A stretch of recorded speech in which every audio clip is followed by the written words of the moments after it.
We have, here is Beto O'Rourke. He's up there, and he is thrown his support into Joe Biden because he has seen the light. What is that light? What am I going to do with the rest of my life? To all of us, from his heart, filled with compassion and love and the power to heal. He wanted to heal that man. He wanted to heal Charleston, South Carolina.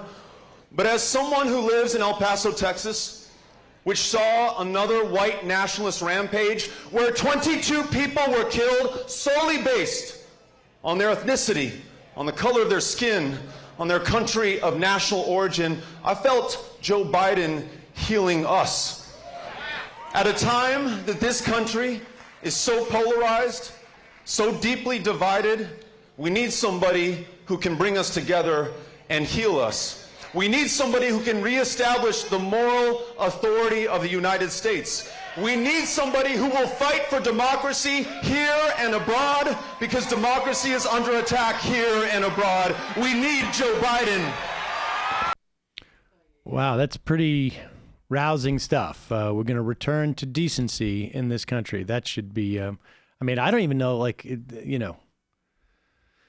Well, that could be Joe Biden. We're all corn pop now, and we're all wet hair. But let's look at what Beto O'Rourke was saying just a couple months ago about that. June. So we cannot return to the past. We cannot simply be wait. What? We cannot return to the past. I thought we were just going to return to decency. I'm confused.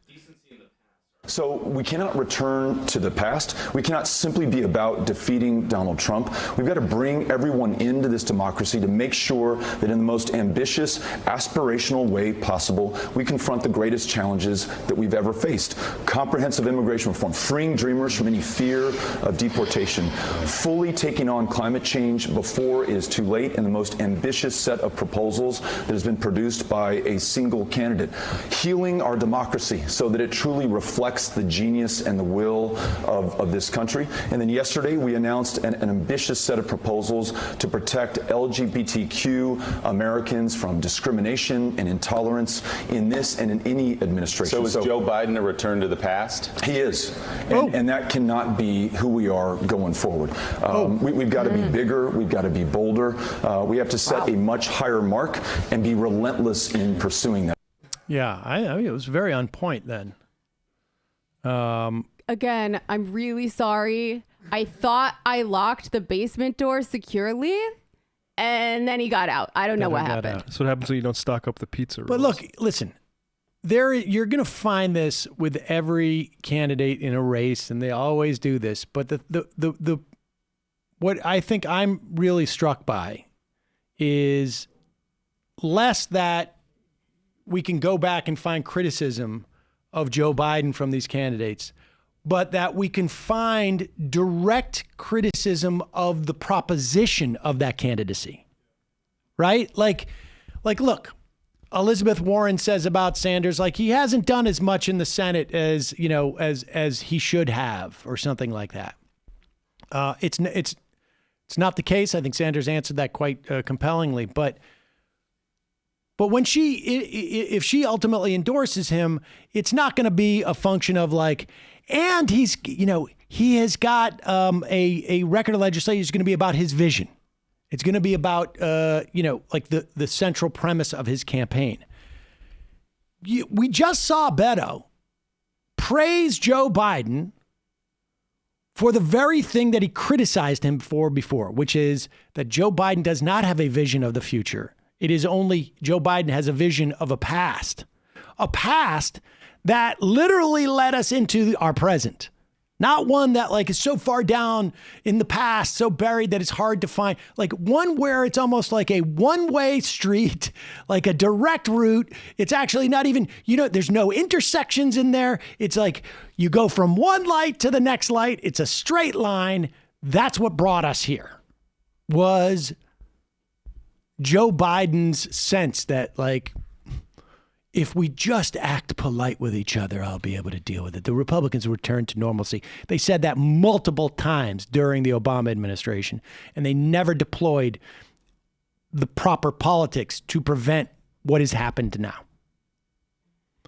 Here is Pete Buttigieg, who Joe Biden said reminds him of his son, Beau. It is unclear, and I know this is unfair on some level, but it's unclear as to whether it was he said that because he could not remember Buttigieg's name. It was an episode. I mean, we don't know. There's no way to know. I'm not going to make that accusation. There's circumstantial evidence for it, but it's unclear. But with that said, here's Pete Buttigieg talking about why, ostensibly, he endorsed Joe Biden.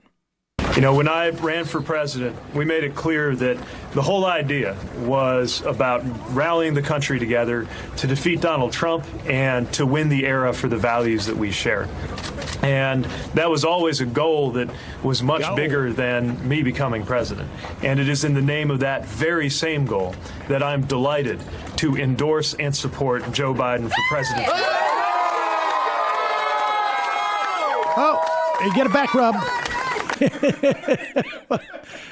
I guess that's his omerta, right? Is that what that is? What do you call that? Like what is it? That's the way you get into that's the way he brings you in. Well, you know what that means. You've endorsed me.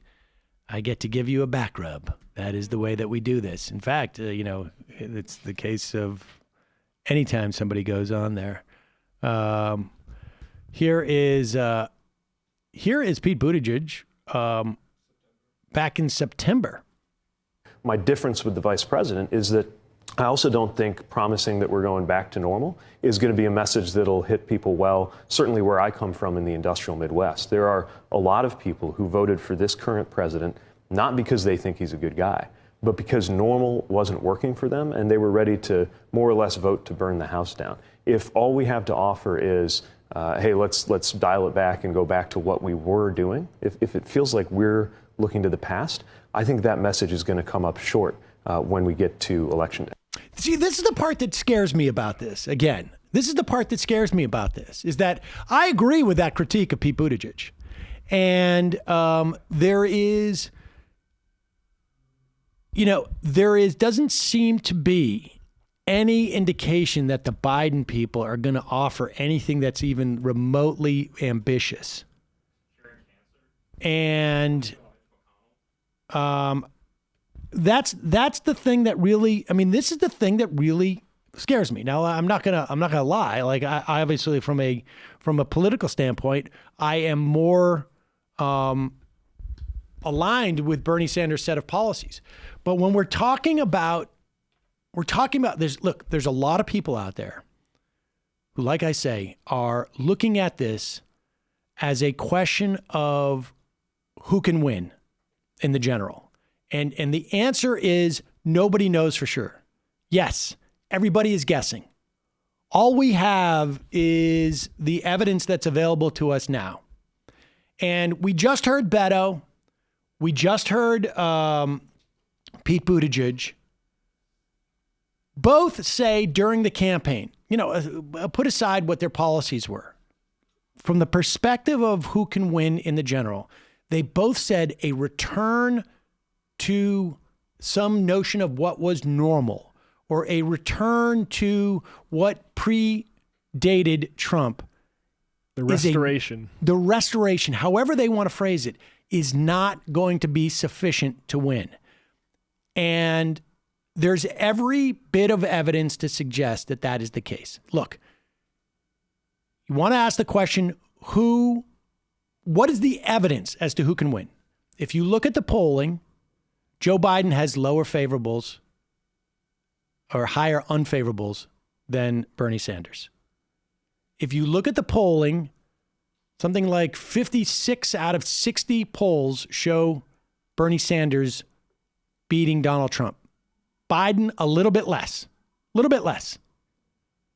In all the swing states, the states like Pennsylvania, states like Wisconsin, Michigan, Arizona, Bernie Sanders up over Biden against Trump. Biden's there. He's not losing to Trump, but Bernie has a bigger lead in these things. So from, maybe polling doesn't mean anything. But if it does, it's Bernie Sanders who is performing well in those polls. Then you look at enthusiasm. Bernie Sanders just raised $46 million in the month of February from no corporations, no PACs, just individuals. There is a tremendous amount of enthusiasm there. And you look at why Hillary Clinton lost. There is a dozen different reasons. But one of the factors was there just wasn't enough enthusiasm to send people out on the ground to assess what was happening. Yeah, and Hillary's base was more enthusiastic about her than Biden's base is about him. I think that's true. And there is just none of that core that is going to, in any way, drive Biden's victory. I think people are going to come out and vote. I think there is a big cohort of people who just want to vote against Trump. But the question is like, and the fact is that Hillary Clinton lost by a sliver. And if Donald Trump wins, it's going to be by a sliver again. He may not even get the popular vote. It may be just in certain states where he gets just enough.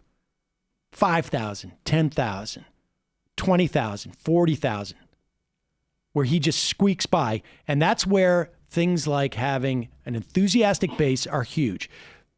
Organizationally, Bernie Sanders has an organization that is out there that is not being paid in the way that Bloomberg's is. And you've seen, Bloomberg could field an organization. He's got more people out in the field than I think even Bernie does because he's paying them all.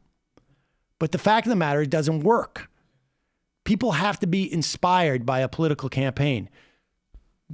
There is no one, and you can ask yourself if you're contemplating voting for Joe Biden. Are you inspired by his campaign, or do you just think that he can win because that's what you've been told? The other thing, in terms of driving out voters, there's no hard data on this, but it appears that voters who vote for Joe Biden are what are known as high propensity voters. Voters who are going to come out and vote for that soup can against Donald Trump. And I think, exactly, and I think there's a lot of those people. There's a lot of those people who are going to come out and vote for the Democrat, no matter who it is, and I don't blame them. Donald Trump has to get out of office. However, the key could come down to low propensity voters, voters who don't normally come out, folks from the Latino community, folks who stayed at home in Milwaukee and Detroit and Philadelphia when Hillary Clinton ran. Joe Biden has a very difficult record when it comes to women. He has a difficult record when it comes to race. He has, on top of that, there's a almost guaranteed, and we're starting to see this already happen in the Senate, and we're going to, it can't happen in the House, but we can see it in the Senate.